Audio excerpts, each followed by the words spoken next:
Gautam neuro care brain stroke migraine fits brain and spine surgeries కి best neuro surgeon. ప్రపంచ దేశాలు ఉత్తరప్రదేశ్ లోని అయోధ్య వైపు చూస్తున్నాయి.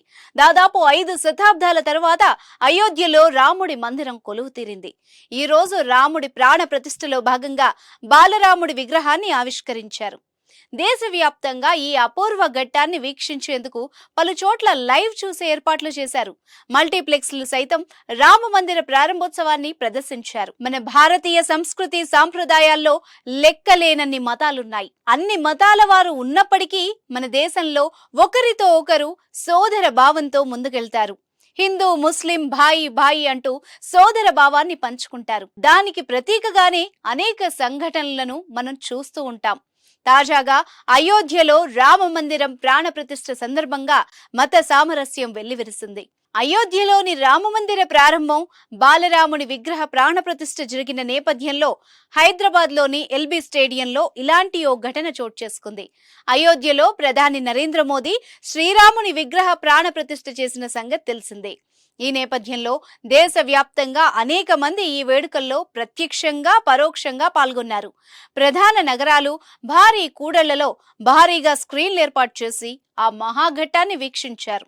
తాజాగా హైదరాబాద్లోని నిజాం కాలేజ్ గ్రౌండ్స్ లో ప్రాణ ప్రతిష్ఠ కార్యక్రమాన్ని ప్రత్యక్షంగా వీక్షించడానికి భారీ ఏర్పాట్లు చేశారు. ఈ కార్యక్రమానికి గవర్నర్ తమిళసై, కేంద్ర మంత్రి కిషన్ రెడ్డి, బీజేపీ ఓబీసీ మోర్చా అధ్యక్షుడు ఎంపీ లక్ష్మణ్లు హాజరయ్యారు. శ్రీరాముని పూజతో కార్యక్రమానికి అంకురార్పణ చేయనున్నట్టు వివరించారు. కార్యక్రమంలో పాల్గొనే భక్తుల కోసం ప్రత్యేక ఏర్పాట్లు చేస్తున్నామని నిర్వాహకులు వివరించారు. భక్తులను పూర్తిగా ఆధ్యాత్మిక వాతావరణంలో నిలిచిపోయేలా శ్రీరామ్, హనుమాన్ కీర్తనలు, పాటలతో భక్తి లహరి ఏర్పాటు చేశారు. దీంతో పాటు డాన్స్ ఆర్టిస్టులతో శ్రీరామ చరిత్ర కూడా ప్రదర్శించారు. ఈ కార్యక్రమంలో ప్రత్యేకంగా అయోధ్య ప్రత్యేకత, విశిష్టత వివరిస్తూ ఆకట్టుకునే డాక్యుమెంటరీ ప్రదర్శన ఏర్పాటు చేశారు. అదేవిధంగా మహాభారతం, Puri Jagannath sand artist show నిర్వహించారు.